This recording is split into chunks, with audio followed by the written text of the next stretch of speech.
Hi friends, പുതിയൊരു വീഡിയോയിലേക്ക് എല്ലാവരെയും സ്വാഗതം ചെയ്യുന്നു. ഞാനിപ്പോൾ നിൽക്കുന്നത് എൻ്റെ നാട്ടിൽ തന്നെ, അതായത് കാക്കനാട് ചെമ്പുമുക്ക്, അത് എറണാകുളം കാക്കനാട് ചെമ്പുമുക്കിലാണ്.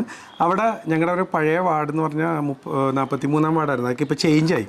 അപ്പോൾ നമ്മുടെ പഴയതും പുതിയതുമായി ഇപ്പോൾ 2 വാർഡുകൾ എന്ന് പറഞ്ഞാൽ 44-ഉം 46-ആണ്. ഇപ്പോൾ ഇലക്ഷനായിട്ട് ബന്ധപ്പെട്ട് ഈ 44-46 വാർഡുകളിൽ 4 സ്ഥാനാർത്ഥികൾ വെച്ച് മൊത്തം 8 പേരുണ്ട്. ഈ 8 പേരെയും ഞാൻ നമ്മുടെ യൂട്യൂബ് ചാനലിലേക്കൊരു വീഡിയോ എടുക്കാനായിട്ട് ക്ഷണിച്ചു. അതായത് വേറെ ഒന്നുമില്ല, കോംപ്ലിക്കേറ്റഡ് ആയിട്ടുള്ള ചോദ്യങ്ങളൊന്നും തന്നെ ഇല്ല. നിങ്ങളിപ്പോൾ ഈ വാർഡിൽ മത്സരിച്ച് എന്തൊക്കെ വികസനങ്ങൾ കാണുന്നു, അങ്ങനെയുള്ള കുറച്ച് എല്ലാവരോടും ഞാൻ പറഞ്ഞാണ്. പക്ഷേ ആരും തന്നെ മുന്നിട്ട് വന്നില്ല എൻ്റെ അടുത്തേക്ക്. ഞാൻ ഒരു 3-4 ദിവസം പേഴ്സണലി ചാറ്റ് ചെയ്തു. ശേഷം ഒരു 3 ദിവസം എൻ്റെ വർക്ക് മാറ്റി വെച്ചിട്ട് ഞാൻ പറഞ്ഞു, ഈ 3 ദിവസത്തിനുള്ളിൽ ഏത് സമയം വേണമെങ്കിലും നിങ്ങൾക്ക് എൻ്റെ അടുത്തേക്ക് വരാം, നമുക്ക് അല്ലെങ്കിൽ ഞാൻ നിങ്ങളുടെ അടുത്ത് വരാം, വീഡിയോ എടുക്കാമെന്ന് പറഞ്ഞു. പക്ഷേ ആരും തന്നെ മുന്നിട്ട് വന്നില്ല.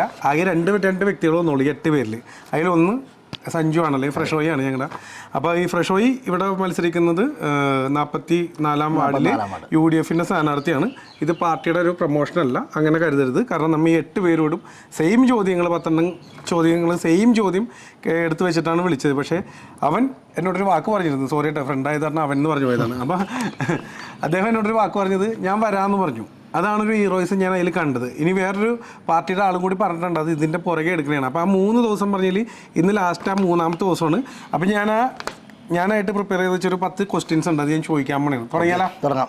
വേറെ എന്തെങ്കിലും നമ്മുടെ കാണികളോട് സ്റ്റാർട്ടിങ്ങിൽ പറയാനുണ്ടോ? ഇല്ല, ഓൾറെഡി കാര്യങ്ങളൊക്കെ സംസാരിച്ചിട്ടുണ്ടല്ലോ. ഇന്റർവ്യൂലേക്ക് കിടക്കാം. അപ്പോൾ ഇതൊരു മത്സരാർത്ഥിയാണ്, അല്ലെങ്കിൽ സ്ഥാനാർത്ഥിയായിട്ട് മത്സരിക്കുന്ന ഒരാളാണ് ഫ്രഷോയോട്. അപ്പോൾ ഫസ്റ്റത്തെ ചോദ്യം ഇതാണ് നമ്മുടെ കാണികൾക്ക് വേണ്ടി. താങ്കൾ മത്സരിക്കുന്ന ഈ വാർഡിൽ എന്തൊക്കെ വികസനങ്ങളാണ് ഇപ്പോൾ അല്ലെങ്കിൽ ഈ അവസരത്തിൽ മുന്നിൽ കാണുന്നത്? അതായത് നമ്മുടെ വാർഡിലെ നേരത്തെ മുമ്പിരുന്ന വെച്ച കൗൺസിലേഴ്സ് കുറേ കാര്യങ്ങൾ ചെയ്തു വെച്ചിട്ടുണ്ട്. അതിൻ്റെ പിന്തുടർച്ച എന്ന രീതിയിൽ അതൊന്നും കൂടി കാര്യക്ഷമത ആക്കാം. ഇപ്പോൾ നമുക്ക് വിസിബിളായിട്ട് കാണുന്ന എല്ലാ കാര്യങ്ങളും, ലൈറ്റ്, അങ്ങനത്തെ കാര്യങ്ങളൊക്കെ എന്തായാലും നമ്മൾ ചെയ്യും. കാരണം മുനിസിപ്പാലിറ്റി തന്നെയുള്ള സംവിധാനങ്ങളുണ്ട്. ഇപ്പം എൻ്റെ വാർഡിൽ ഞാൻ മെയിനായിട്ട് ഉദ്ദേശിക്കുന്നത്, മുമ്പിരുന്ന കൗൺസിലർമാർ ശ്രമിച്ചൊരു കേസാണ് അംഗൻവാടിക്കൊരു സ്ഥലം കണ്ടെത്തുക. ആ അംഗൻവാടി ഒരു ഹൈടെക് അംഗൻവാടി എന്ന രീതിയിൽ അത് പണിയണം എന്നൊരു ആഗ്രഹം. പിന്നെ അതിൽ തന്നെ ഒരു ചെറിയ സ്പേസ്, അതായത് ജയിച്ചു വരണമെങ്കിൽ കൗൺസിലർക്ക് ഇരിക്കാനുള്ള ഒരു ചെറിയ സ്പേസ് അവിടെ ഉണ്ടാക്കണമെന്നെൻ്റെ ആഗ്രഹം. കാരണം എന്ന് വെച്ചാൽ എല്ലായിടത്തും കൗൺസിലർ അന്വേഷിച്ച് നടക്കുന്നതിന് പകരം അങ്ങനെ ഒരു പ്രശ്നം എല്ലായിടത്തും ഉണ്ട്. അപ്പോൾ അതിന് പകരം ആഴ്ചയിൽ ഒരു 3 ദിവസം അവിടെ ഇരിക്കുമ്പോൾ ഇന്ന സമയം വരെ ഇരിക്കുമ്പോൾ ആളുകൾക്ക് വന്ന് കണ്ട് അവരുടെ കാര്യങ്ങൾ ബോധിപ്പിക്കുക. ചിലർക്ക് ഒറ്റയ്ക്ക് സംസാരിക്കേണ്ട കാര്യങ്ങളുണ്ടാവും, വാട്സപ്പ് ഗ്രൂപ്പുകളല്ലാണ്ട് ഡയറക്റ്റും സംസാരിക്കേണ്ട കാര്യങ്ങളുണ്ടാവും. അപ്പോൾ അതിന് വേണ്ടി ഒരു ചെറിയ സ്പേസ് കണ്ടെത്തണമെന്നുള്ള ഒരു ആഗ്രഹമുണ്ട്. പിന്നെ വേറൊരു കേസ് എന്ന് വെച്ചാൽ പകൽ വീട്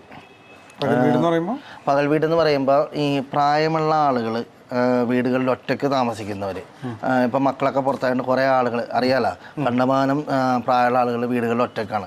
അപ്പോൾ അവർക്ക് ആ ലോൺലിനെസ് ഫീൽ ചെയ്യാണ്ടിരിക്കാനായിട്ട് അവർക്ക് ഒത്തുകൂടാനുള്ളൊരു സ്ഥലം, അവർക്ക് അവിടെ നമ്മൾ കുറച്ച് ആക്ടിവിറ്റീസ്, എന്തെങ്കിലും ഗെയിംസ്, പുസ്തകം വായിക്കാനുള്ള ഒരിടം, അവർക്ക് നമ്മൾ അങ്ങോട്ടെങ്കിലും ചാറ്റ് ചെയ്യുക, അവർക്ക് ആ സമയത്തുള്ള കാര്യങ്ങൾ ചർച്ച ചെയ്യാനുള്ളൊരു ഒരു സ്പേസ്, അത് അവർക്ക് സന്തോഷം ഉണ്ടാക്കും എന്നാണ് ഞാൻ വിചാരിക്കുന്നത്. കാരണം നമ്മളൊക്കെ ഇതുപോലെ പ്രായമൊക്കെ വല്ല ഒറ്റപ്പെട്ട് ജീവിക്കുമ്പോൾ നമുക്ക് അതിൻ്റെ ഒരു വിഷമം മനസ്സിലാവും. അപ്പോൾ അവർക്ക് ഒത്തുകൂടാനുള്ളൊരു സ്പേസ്, അതാണ് മെയിൻ. അപ്പോൾ അവർക്ക് അവിടെ ഒരു ഭക്ഷണത്തിനുള്ള ഒരു അറേഞ്ച്മെൻറ്റ്, അത് ഒരു ആഗ്രഹമാണ്. അങ്ങനെ എന്തോരം ആക്കിയെടുക്കാൻ പറ്റുമെന്ന് അറിയില്ല, അതൊക്കെ ചെയ്യണം എന്നുള്ളതാണ് ഒരു ആഗ്രഹം.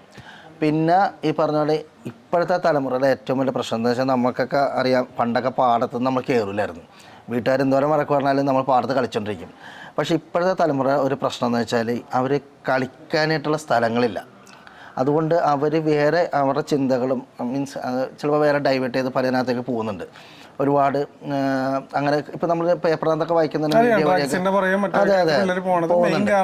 അപ്പോൾ അത് മാക്സിമം അവോയ്ഡ് ചെയ്യാൻ വേണ്ടി ഒരു കളിസ്ഥലം അവർക്ക് കണ്ടെത്തി കൊടുക്കുക. വാർഡിലെ ആളുകൾക്ക്, പിള്ളേർക്ക് കളിക്കാനുള്ള ഒരു കളിസ്ഥലം ഉണ്ടാക്കി കൊടുക്കുക എന്നുള്ളൊരു ആഗ്രഹമുണ്ട്. വളരെ നല്ലൊരു കാര്യമാണത്, വളരെ നല്ലൊരു. അപ്പം അങ്ങനെ അതൊരു വലിയ ഡ്രീമാണ്, അതൊക്കെ ചെയ്ത് എടുക്കുക എന്നുള്ളത്. അപ്പോൾ ഇതിനു വേണ്ടിയാണ് നമ്മൾ മാക്സിമം ശ്രമിക്കാൻ പോകുന്നത്. ഇങ്ങനെയുള്ള കുറേ കാര്യങ്ങൾ നടത്തിയെടുക്കാനാണ് നമ്മൾ മാക്സിമം ശ്രമിക്കാൻ വേണ്ടി പോകുന്നത്. പിന്നെ ഈ പറഞ്ഞ പോലെ വാർഡിലേക്ക് എന്തൊക്കെ ഇതാണെന്ന് വെച്ചാൽ, അതായത് എൻ്റെ വാർഡിലെ കാര്യമല്ല, നിലവിലെ തൃക്കാക്കര മുനിസിപ്പാലിറ്റിയുടെ ഏറ്റവും വലിയൊരു പ്രശ്നം എന്ന് വെച്ചാൽ, പ്രശ്നമല്ല, കാരണം ഇവിടെ കണ്ടമാനം ആളുകൾ, IT ഹബ് ഇവിടെ വന്നതിന് ശേഷം കണ്ടമാനം ആളുകൾ വന്ന് താമസിക്കുന്നുണ്ട്. മീൻസ് നമ്മുടെ ജില്ലയുടെ അകത്തുനിന്നും പുറത്തുനിന്നൊക്കെ. അപ്പോൾ വേസ്റ്റ് ഒരു ഡിസ്പോസൽ വലിയൊരു പ്രശ്നമാണ്. വേസ്റ്റ് ഇപ്പോൾ കൊണ്ടുപോകുന്നുണ്ട്, നിലവിൽ ആഴ്ചയിൽ 2 ദിവസം വേസ്റ്റ് കൊണ്ടുപോകുന്നുണ്ട്. പക്ഷേ അത് മാക്സിമം എത്ര എനിക്ക് തോന്നുന്നത് അത് ആഴ്ചയിൽ 2-3 ദിവസം ആക്കേണ്ടി വരും നിലവിലത്തെ സിറ്റുവേഷനിൽ. അപ്പോൾ ആ സാഹചര്യം കണക്കാക്കിക്കൊണ്ട് ഏത് ഭരണസമിതിയാണോ മുനിസിപ്പാലിറ്റിയിലേക്ക് വന്നത് ആ ഭരണസമിതിയുടെയും പിന്നെ ഈ നാട്ടുകാരുടെ എല്ലാവരുടെയും സപ്പോർട്ടോടുകൂടി അത് ഈ വേസ്റ്റിൻ്റെ ഒരു വലിയൊരു പ്രോബ്ലം മാറ്റണം എന്നൊരാഗ്രഹമുണ്ട്. കാരണം കണ്ടമാനം വേസ്റ്റ് കൊണ്ടുപോയി ഡിസ്പോസ് ചെയ്യാനുള്ള സാഹചര്യം എനിക്ക് തോന്നുന്നത് ഇപ്പം ആയി വരുന്നുള്ളൂ. അപ്പോൾ അത് ഒന്ന് മാക്സിമം ആക്കണം. പിന്നെ ഒരു കാര്യം കൂടി ഈ അവസരത്തിൽ ഓർമ്മപ്പെടുത്തലാണ്, എല്ലാ റോഡുകളും അല്ല, ഞങ്ങളുടെ റോഡൊക്കെ കുണ്ടും കുഴിയൊക്കെയാണ്. അത് ഓഫ് റോഡ് മാറ്റി റോഡാക്കണം കേട്ടോ. അത് തീർച്ചയായും അത് പരിഗണനയ്ക്ക് എടുക്കാം. കാരണം എന്താ വെച്ചാൽ അത് ഞാൻ പറഞ്ഞല്ലോ, ഇപ്പോൾ ഏത് ഭരണസമിതിയാണോ വരുന്നത് ആ ഭരണസമിതിയുടെ നേതൃത്വത്തിൽ നമുക്ക് മുനിസിപ്പാലിറ്റിയിൽ നിന്നും സർക്കാരിൽ നിന്നും അനുവദിച്ചിട്ടുള്ള എല്ലാ സംവിധാനങ്ങളും മാക്സിമം ഞാൻ വാർഡിന് വേണ്ടി ഉപയോഗിക്കാനാണ് ഉദ്ദേശിക്കുന്നത്. പിന്നെ അടുത്തൊരു ചോദ്യം എന്ന് വെച്ചാൽ, താങ്കൾ നാളെ ഈ വാർഡിൽ ജയിച്ച് കൗൺസിലറായാൽ ഈ വാർഡിലെ എല്ലാവരെയും, അതായത് രാഷ്ട്രീയത്തിനും മതത്തിനും അതീതമായി എല്ലാവരെയും ഒരുപോലെ പരിഗണിക്കുമോ അല്ലെങ്കിൽ കൂട്ടിച്ചേർത്ത് നിർത്തുമോ? അല്ല, അത് ഉറപ്പായിട്ട് അങ്ങനെയാണ്. കാരണം എന്താണെന്ന് വെച്ചാൽ ഞാൻ ഇവിടെ നിന്ന് ജയിച്ചു വന്നെങ്കിൽ ഇവിടുത്തെ എൻ്റെ വാർഡിലെ ആൾക്കാർ, മീൻസ് വാർഡിലെ ആൾക്കാർ എന്നുള്ള നമ്മുടെ സ്വന്തം കുടുംബത്തിലെ ആൾക്കാരെ പോലെ ആയിരുന്നത്, അവർ നമ്മളെ അർപ്പിച്ചേക്കുന്ന ഒരു വിശ്വാസം സ്നേഹത്തിൻ്റെ അടിസ്ഥാനത്തിലാണ് ഞാൻ ജയിച്ചു വരുന്നത്. അപ്പോൾ ഉറപ്പായിട്ടും അവർ കൂടെ നിർത്തും. എന്താവശ്യങ്ങൾക്ക് അവർക്ക് 24/7 ഞാൻ എൻ്റെ വാർഡിലുണ്ടാവും. കാരണം ഞാൻ രാഷ്ട്രീയ പ്രവർത്തനം നടത്താൻ തുടങ്ങിയിട്ട് ഏതാണ്ട് ഒരു 18 കൊല്ലത്തോളമായി. അപ്പോൾ എനിക്കറിയാം അതെങ്ങനെ, മീൻസ് എനിക്കറിയാമെന്നല്ല, അതൊരു നമ്മൾ ഇതായിട്ട് പറഞ്ഞല്ല, നമുക്ക് എങ്ങോട്ട് എപ്പോൾ വേണമെങ്കിലും കയറി ചെല്ലാവുന്നൊരു രീതിയിലാക്കും. എല്ലാ വീടുകളിലേക്കും എല്ലാ ആളുകളെയും ഒരുമിച്ച് നിർത്തി ഒരു കുടക്കീഴിൽ നിർത്തി കൊണ്ടുവരാനാണ് ശ്രമിക്കുന്നത്. അടുത്ത ചോദ്യം എന്ന് വെച്ചാൽ, അതുപോലെ തന്നെ ഈ വാർഡിലെ 100% പ്രശ്നങ്ങളും ഒറ്റയ്ക്ക് പ്രശ്നങ്ങളും തീർപ്പാക്കാൻ സാധിക്കുമോ? ഒറ്റയ്ക്കായിക്കോട്ടെ കൂട്ടമായിക്കോട്ടെ, ഉണ്ടെങ്കിൽ അതെങ്ങനെ, ഇല്ലെങ്കിൽ അതെന്തുകൊണ്ട്? അതായത് വാർഡിൽ 100% പ്രശ്നങ്ങൾ ഒറ്റയ്ക്ക് തീർക്കാൻ പറ്റും. ഒറ്റയ്ക്കായിക്കോട്ടെ കൂട്ടമായിട്ടായിക്കോട്ടെ. എന്നൊരു വാഗ്ദാനം, മീൻസ് അതെന്താ വെച്ചാൽ വാർഡിൽ ഒരുപാട് പല ആൾക്കാർക്കും പല പ്രശ്നങ്ങളുണ്ടാവും. മാക്സിമം പ്രശ്നങ്ങൾ തീർക്കാൻ നമ്മൾ ശ്രമിക്കും. ഇപ്പോൾ നമ്മുടെ കയ്യിൽ നിൽക്കാത്ത പ്രശ്നങ്ങളാണെങ്കിൽ നമ്മുടെ വാർഡിൽ തന്നെ ഒരുപാട് നമ്മളെക്കാൾ എക്സ്പീരിയൻസ്ഡ് ആയിട്ടുള്ള ആൾക്കാരുണ്ട്, സീനിയർ ആയിട്ടുള്ള റിട്ടയർഡ് ആയിട്ടുള്ള അധ്യാപകരുണ്ട്, അതുപോലെ പല സെക്ഷനിൽ വർക്ക് ചെയ്ത ആൾക്കാരുണ്ട്. അവരെ ഇടപെടുത്തി ആ ഒരു പ്രോബ്ലത്തിന് സൊല്യൂഷൻ കണ്ടെത്താൻ മാക്സിമം ട്രൈ ചെയ്യും. മാക്സിമം അധികം ആൾക്കാരെ ഇടപെടുത്താണ്ട് നമ്മളെ കൊണ്ട് ചെയ്യാൻ പറ്റുന്നു. ഇതല്ലെങ്കിൽ ഈ പറഞ്ഞ പോലെ ആരെങ്കിലുമൊക്കെ ബന്ധപ്പെട്ടും, ഇനി അതും നമ്മുടെ കയ്യിൽ നിൽക്കുന്നില്ലെങ്കിൽ നമ്മൾ അതിനനുസരിച്ച് അടുത്ത വഴി നിയമപരമായിട്ട് ചെയ്യുന്നതാണെങ്കിൽ നിയമപരമായിട്ട് ചെയ്യുന്ന കാര്യം ആലോചിക്കും.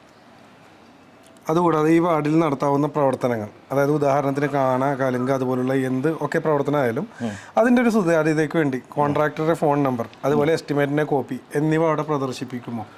അതായത് ഉറപ്പായിട്ടും നമ്മളെ കോൺട്രാക്ടേഴ്സിൻ്റെ ഫോൺ നമ്പേഴ്സ് നമ്മൾ ഷെയർ ചെയ്യും. ഇപ്പോൾ ഒരു വാർഡിൽ എക്സാമ്പിളായിട്ട് നമ്മളൊരു കലിങ്കിൻ്റെ വർക്ക് ഏതെങ്കിലും ഒരു ഭാഗത്ത് നടക്കണമെങ്കിൽ ആദ്യം അവിടെ താമസിക്കുന്ന ആളുകൾ അല്ലെങ്കിൽ അസോസിയേഷൻ ആൾക്കാർ ആരാന്ന് വെച്ചാൽ അവരെ നമ്മൾ അറിയിക്കും, ഇങ്ങനെ ഇവിടെ വർക്ക് സ്റ്റാർട്ട് ചെയ്യാൻ വേണ്ടി പോകുന്നുണ്ട്.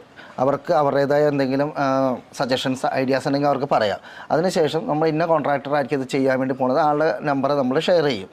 പിന്നെ എസ്റ്റിമേറ്റ് അത് നമ്മൾ സ്വാഭാവികമായിട്ടും ആ സമയത്ത് അവർക്ക് കൊടുക്കും.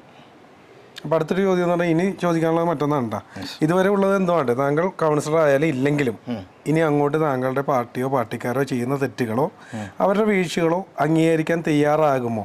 അതോ എപ്പോഴത്തെയും പോലെ ഇപ്പോൾ നമ്മൾ കാണുന്ന പോലെ മറ്റു പാർട്ടിക്കാരുടെ പഴയതും പുതിയതുമായ തെറ്റുകളും പ്രശ്നങ്ങളും എടുത്തിട്ട്, അല്ലെങ്കിൽ നിങ്ങളുടെ പാർട്ടിയുടെ പ്രശ്നം എടുത്തിട്ട് നിങ്ങളുടെ പാർട്ടിയുടെ പ്രശ്നങ്ങൾ മറയ്ക്കാൻ ശ്രമിക്കുമോ എന്നുള്ളതാണ്? അല്ല, ഇപ്പോൾ തെറ്റുകൾ മനുഷ്യന്മാരാണ് സംഭവിക്കാം. അത് ഉറപ്പായിട്ട് ആരെങ്കിലും തെറ്റ് സംഭവിച്ചപ്പോൾ നമ്മുടെ കൂട്ടത്തിലുള്ള ആളുകൾ തെറ്റ് ചെയ്താലും നമ്മൾ അവരോട് പറയും, മാക്സിമം അത് ചെയ്യാൻ ശ്രമിക്കരുത്. അതിപ്പോൾ അത് മറച്ചു നോക്കേണ്ട ആവശ്യമൊന്നുമില്ല. നമ്മൾ ഓപ്പണായിട്ട് പറയും, സ്ട്രെയിറ്റ് ആയിട്ട് പറയും, തെറ്റ് ചെയ്തിട്ടുണ്ടെങ്കിൽ തെറ്റ് ചെയ്യാൻ പാടില്ലായിരുന്നു എന്ന് പറയും. ആ കാര്യത്തിൽ നമ്മൾ ഒരു കോംപ്രമൈസും ചെയ്യും. ജനങ്ങളോട് തെറ്റ് സമ്മതിക്കുമോ ഇല്ലയോ? സമ്മതിക്കും. നമ്മൾ തെറ്റ് ചെയ്യണമെങ്കിൽ തെറ്റ് അംഗീകരിക്കാൻ നമ്മൾ റെഡിയാണ്. അത് നമ്മൾ മറച്ചു നോക്കേണ്ട ആവശ്യമില്ലല്ലോ അതിനകത്ത്. അല്ല, മറ്റുള്ളവരുടെ പ്രശ്നങ്ങൾ എടുത്തിട്ട് അത് മറക്കാൻ ശ്രമിക്കുമോ? ഇല്ല, അങ്ങനെ അതാണ്. അല്ല, ഇപ്പൊ നമ്മൾ കണ്ടുകൊണ്ടിരിക്കുന്ന കുറെ കാര്യങ്ങൾ വെച്ചിട്ടാണ് ഈ ക്വസ്റ്റ്യൻസ് തയ്യാറാക്കിയതുകൊണ്ട് അതുകൊണ്ടാണ് ചോദിക്കുന്നത്. പിന്നെ അടുത്തൊരു ക്വസ്റ്റ്യൻ എന്ന് പറഞ്ഞാൽ, പാരമ്പര്യമായി കുടുംബം പിന്തുടർന്നു വരുന്ന ഒരു രാഷ്ട്രീയ പാർട്ടി സാധാരണ എല്ലാവർക്കും ഉണ്ടാകുമല്ലോ നമ്മുടെയൊക്കെ വീട്ടിൽ. അപ്പോൾ താങ്കൾ ഈ ഒരു പാർട്ടിയിലാണല്ലോ ഇപ്പോൾ പ്രവർത്തിക്കുന്നത്, മത്സരിക്കുന്നത്. അപ്പോൾ താങ്കൾ എന്തിൻ്റെ അടിസ്ഥാനത്താണ് ഈ പാർട്ടി തിരഞ്ഞെടുത്തത്? അതായത് ഈ പാർട്ടി തിരഞ്ഞെടുത്ത് ഞാൻ ഇപ്പോൾ കുറച്ച് മുമ്പ് പറഞ്ഞ പോലെ 10-18 വർഷം ഞാൻ എൻ്റെ വാർഡിൽ ഈ പ്രവർത്തനം തുടങ്ങിയിട്ട് ഏതാണ്ട്. പക്ഷേ അതിനു മുമ്പും ഞാൻ എൻ്റെ ഈ കോൺഗ്രസ് പാർട്ടി ഈ പ്രസ്ഥാനത്തിനോട് ഒരുപാട് സ്നേഹത്തോടെ കോളേജ് കാലം തൊട്ട് തന്നെ പ്രവർത്തനം തുടങ്ങിയ ആളാണ്. അപ്പോൾ നാളെ എനിക്കിവിടെ സീറ്റ് കിട്ടുമോ അല്ലെങ്കിൽ എനിക്ക് മത്സരിക്കാൻ പാർട്ടി തരുമോ അതൊന്നും ഉദ്ദേശിച്ചിട്ടില്ല. നമ്മൾ ഈ രാഷ്ട്രീയ പ്രവർത്തനം ഈ പ്രസ്ഥാനത്തോടുള്ള നമ്മുടെ ബഹുമാനവും സ്നേഹവും മാത്രമായിട്ടാണ് നമ്മൾ ഈ പ്രസ്ഥാനം കാണുന്നത്. അത് അങ്ങനെ തന്നെ ഇരിക്കും. അടുത്ത ചോദ്യം എന്ന് വെച്ചാൽ, താങ്കൾ മത്സരിക്കുന്ന ഈ വാർഡിലെ ജനങ്ങൾക്ക് ഏറ്റവും മികച്ച സേവനം ഉറപ്പുവരുത്തുക എന്നുള്ള ഉത്തരവാദിത്തമാണല്ലോ താങ്കൾ ഇപ്പോൾ ഏറ്റെടുത്തിരിക്കുന്നത്. അങ്ങനെയെങ്കിൽ താങ്കൾ വിജയിച്ച ശേഷം താങ്കളുടെ ഭാഗത്തു നിന്നും ഉണ്ടാകുന്ന ഒരു തെറ്റ് ജനങ്ങൾ കണ്ടുപിടിച്ച് പരസ്യമായി ചോദ്യം ചെയ്താൽ അതിനെ എങ്ങനെ നേരിടുക, അല്ലെങ്കിൽ ഏത് വിധത്തിൽ അതിനോട് പ്രതികരിക്കും? അല്ല, തെറ്റ് ഇപ്പം നമ്മൾ തെറ്റ് ചെയ്തിട്ടുണ്ടെങ്കിൽ അത് അവർ ചോദിക്കുന്ന എന്ത് തെറ്റാണ് നമ്മൾ ചെയ്തതെന്നുള്ളത് ആദ്യം നമ്മൾ നോക്കും. അവർ പറയുന്നത് ശരിയാണോ, തെറ്റ് കൺഫേം ആയാൽ നമ്മൾ തെറ്റ് അംഗീകരിക്കാൻ റെഡിയാണ്. കാരണം നമ്മുടെ ഭാഗത്തുനിന്ന് ഒരു വീഴ്ച വന്നിട്ടുണ്ടെങ്കിൽ അത് നമ്മൾ ഉറപ്പായിട്ടും തെറ്റ് അംഗീകരിക്കാൻ റെഡിയാണ്. അതിന് അടുത്ത സൊല്യൂഷൻ അപ്പോൾ കാണും. അല്ലാതെ നമ്മൾ അവരായിട്ടൊരു തർക്കത്തിനോ അല്ലെങ്കിൽ അങ്ങനത്തെ കാര്യങ്ങളിൽ പോകാൻ ഞാൻ താല്പര്യപ്പെടുന്നില്ല. ആ തെറ്റ് കണ്ടിട്ടുണ്ടെങ്കിൽ അതിന് സൊല്യൂഷൻ കണ്ടെത്താൻ എത്രയും പെട്ടെന്ന് ശ്രമിക്കും. അപ്പോൾ അടുത്തൊരു ചോദ്യം എന്ന് വെച്ചാൽ, താങ്കൾ ഈ വാർഡിലെ കൗൺസിലർ ആയിരിക്കെ ഇവിടെ ഒരു ആക്രമണ സ്വഭാവമുള്ള ഒരു പ്രശ്നം ഉണ്ടായാൽ അതിനെങ്ങനെ ചേർത്ത് നിൽക്കും? അതായത് ഉദാഹരണം, ചിലർ അവരുടെ പാർട്ടിയിൽ നിന്ന് തന്നെ അതേ സ്വഭാവമുള്ളവരെ ഇറക്കി മുള്ളിനെ മുള്ളുകൊണ്ട് തന്നെ നയം സ്വീകരിക്കും. താങ്കൾ എന്തായിരിക്കും ആ സമയം ചെയ്യുക? അല്ല, ഒരു ആക്രമണ സ്വഭാവം നമ്മുടെ വാർഡിൽ നടന്നതിനകത്ത് എത്രയും പെട്ടെന്ന് നിയമപരമായി പോകാമെന്നുള്ളതാണ്. കാരണം അതിനകത്ത് ഒരു അക്രമത്തിനൊരു ഇത് വന്നതിനാൽ നമ്മൾ ചിലപ്പോൾ ഇടപെട്ടാൽ അവിടെ നിൽക്കില്ല. മീൻസ് ആ സമയത്ത് മനോഭാവം വേറെ ആയിരിക്കും. അതുകൊണ്ട് അതിനെ എത്രയും പെട്ടെന്ന് തന്നെ നിയമപരമായിട്ട് അതിലേക്ക് മാറ്റാമെന്നുള്ളതാണ്.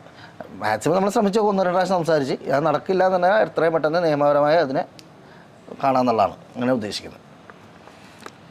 ഇവിടെ ഇപ്പോൾ UDF, LDF, BJP, സ്വതന്ത്രൻ അങ്ങനെ പലരും മത്സരിക്കുന്നുണ്ടല്ലോ. ഇപ്പോൾ നമ്മുടെ കയ്യിൽ സ്വതന്ത്രരില്ല, എന്നാലും മത്സരിക്കുന്നുണ്ടല്ലോ. അപ്പോൾ അവരുടെ തെറ്റുകൾ അല്ല ഞാൻ ചോദിക്കുന്നത്, മറിച്ച് അവരിൽ നിന്ന് വ്യത്യസ്തമായി എന്തൊക്കെ കാര്യങ്ങളാണ് ഈ ഒരു അവസരത്തിൽ നമ്മുടെ ഈ ചാനലിലെ കാണികളോട് പറയാനുള്ളത്, അല്ലെങ്കിൽ ഈ വീഡിയോ കാണുന്നവരോട് പറയാനുള്ളത്? അല്ല, ഇത് ഓരോ രാഷ്ട്രീയ പാർട്ടി മത്സരിക്കുന്നത് അവരവരുടെ കാഴ്ചപ്പാടുകൾ വെച്ചിട്ടാണ്. അപ്പം ഞാൻ മത്സരിക്കുന്നത് എൻ്റെ കാഴ്ചപ്പാടുകൾ വെച്ചിട്ടാണ്. അപ്പം ഞാൻ ഞാൻ പറഞ്ഞില്ല, ഇത്രയും വർഷം പ്രസ്ഥാനത്തിന് വേണ്ടി വർക്ക് ചെയ്ത് പ്രസ്ഥാനം എനിക്കിപ്പോൾ ഒരു അവസരം തന്നേക്കാണ്. അപ്പോൾ എൻ്റെ വാർഡിൽ എന്തൊക്കെ കാര്യങ്ങൾ അതിനകത്ത് രാഷ്ട്രീയ പാർട്ടിയോ അല്ലെങ്കിൽ മതമോ ഒന്നും നോക്കിയിട്ടില്ല. അവർക്ക് വേണ്ടി, ജനങ്ങൾക്ക് വേണ്ടി നമുക്ക് എന്തൊക്കെ ചെയ്യാൻ പറ്റും. കാരണം ജനങ്ങൾ നമ്മളെ വിശ്വസിച്ചാണ് ജയിച്ച് വന്നെയാണെങ്കിൽ അത് നമ്മളെ വോട്ട് തന്നത് നമുക്ക് ഈ വാർഡിൽ വർക്ക് ചെയ്യാൻ വേണ്ടിയിട്ടാണ്. അപ്പോൾ അവർക്ക് വേണ്ടി എന്തൊക്കെ കാര്യങ്ങൾ മാക്സിമം ചെയ്യാൻ ശ്രമിക്കും, അതൊക്കെ ചെയ്യും. അതിനകത്ത് നമ്മൾ ഒരു രാഷ്ട്രീയം ഒന്നും നോക്കില്ല. അപ്പോൾ എന്തായാലും ഒരു ചോദ്യം കൂടെ ഉണ്ട്, അത് അവസാനത്തെ 10ാമത്തെ ചോദ്യമാണ്. അപ്പോൾ അടുത്തൊരു ലാസ്റ്റ് ചോദ്യം, അതായത് ഈ വീഡിയോയുടെ ഏറ്റവും അവസാന ചോദ്യം, അത് നമ്മുടെ സ്ഥാനാർത്ഥിനോടല്ല, അദ്ദേഹത്തിൻ്റെ പാർട്ടിക്കാരോടാണ്. അപ്പോൾ അത് നമുക്കൊന്ന് ചോദിച്ച് മനസ്സിലാക്കാം. അപ്പോൾ സ്ഥാനാർത്ഥി നമ്മൾ പാർട്ടിക്കാരോടാണ് ചോദിക്കാൻ പോകുന്നത്. ഓക്കെ.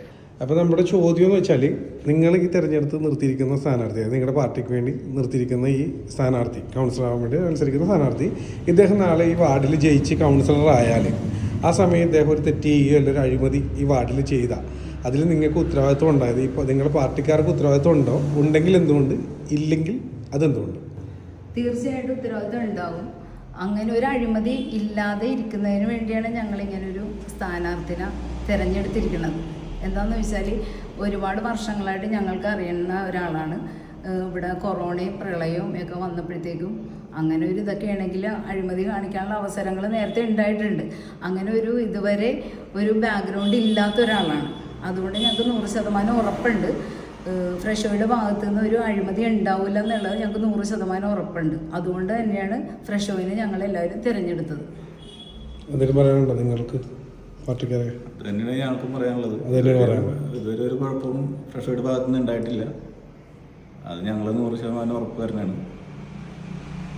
എല്ലാ വിധത്തിലും ഫ്രഷോയിനെ വെച്ച് നോക്കുകയാണെങ്കിൽ എല്ലാ രാഷ്ട്രീയപരമായിട്ടും സാമൂഹികപരമായിട്ടും എല്ലാത്തിലും പങ്കെടുത്ത ഒരാളാണ്.